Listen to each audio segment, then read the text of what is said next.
राजा हर हफ्ते उसके बाल काटने वाले नाई को मरवा देता है, क्योंकि उसके सिर पर एक सींग है और वो नहीं चाहता कि ये बात किसी को भी पता चले। इसलिए वो हर हफ्ते सिपाहियों को गांव में भेजकर एक नाई को लाने के लिए कहता है, मगर उनमें से कोई भी वापस नहीं आता। इसलिए गांव वाले इस बात से बहुत डरते हैं। आज राजा के सिपाही फिर से गांव में एक नाई को लेने के लिए आते हैं, जहां वो एक लड़के को चुनते हैं जो कि अभी जवान था।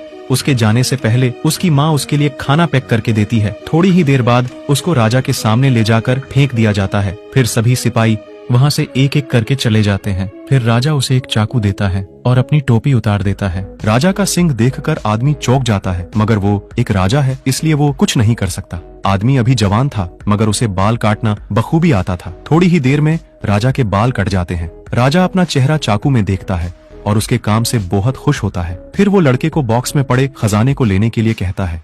यह कोई बक्सा नहीं था, बल्कि नर्क जाने का रास्ता था। मौके का फायदा उठाकर राजा उसे पीछे से बक्से में धक्का दे देता है। वहाँ ऐसी कोई भी चीज नहीं थी जिसे आदमी पकड़ सके। वो अब किसी भी समय मर सकता था। बेरहम राजा ये देखकर खुश होता है और दरवाजा बंद कर देता है। लेकिन भाग्य से लड़का बच जाता है और उठकर अपने चारों तरफ देखता है। वहाँ सिर्फ हड्डियों के ढेर लगे हुए थे।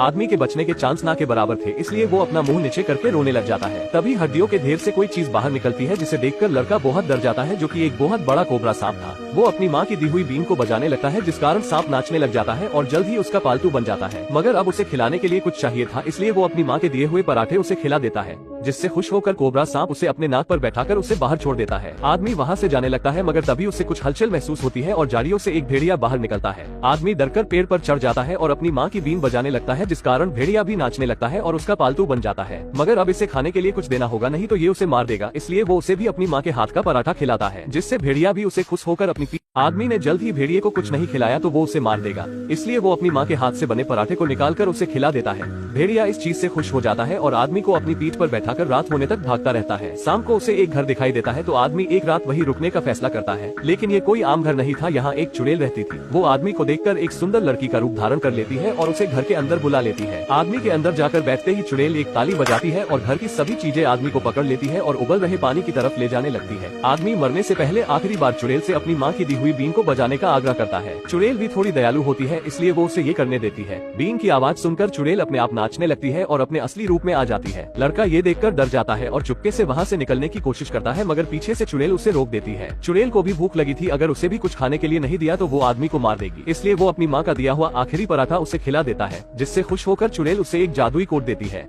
चुड़ैल आदमी को एक जादुई कोट देती है, जो कि किसी भी चीज को अच्छे से बुरा और बुरे से अच्छा बना सकता है, बिल्कुल डोरेमोन के एक गैजेट की तरह। आदमी उसे पहनकर देखता है तो वो एक छोटे से लड़के में बदल जाता है। चुड़ैल उस कोट को उतार देती है तो लड़का फिर से अपने असली रूप में आ जाता है। चुड़ैल कोट को उल्टा करके फिर से आदमी को पहना देती है, तो इस बार लड़का एक बूढ़े आदमी में बदल जाता है। इस चीज से आदमी को एक आइडिया आता है और वो फिर से राजा के महल में एक नाई बन के जाता है, मगर इस बार उसने उस कोट से एक बूढ़े का रूप ले लिया था, जिससे कोई भी उसे पहचान नहीं पाता है। राजा अपने बाल काटने के लिए उसे एक चाकू देता है, लेकिन उसे बिल्कुल भी अंदाजा नहीं था कि ये वही लड़का है। वो फिर से राजा के बहुत अच्छे बाल काटता है और राजा उसे बॉक्स में से खजाना लेने के लिए कहता है, लेकिन इस बार वो अंदर देख के बोलता है, महाराज लेकिन मैं इतने सोने का करूंगा क्या? ये सुनकर राजा चौंक जाता है और पास आकर उस बॉक्स में देखने लगता है, लेकिन इस बार आदमी मौके का फायदा उठाकर राजा को बॉक्स में धक्का दे देता है। लेकिन राजा उसकी दाढ़ी पकड़ लेता है और लटक जाता है। तभी उसे एक आइडिया आता है और वो अपना कोट उतार देता है, जिससे उसकी दाढ़ी गायब हो जाती है और राजा अपने बनाए हुए खड्डे में खुद ही गिर जाता है। राजा की आवाज सुनकर सभी सैनिक अंदर आते हैं, मगर लड़का इस बार कोट को उल्टा पहनकर छोटा हो जाता है।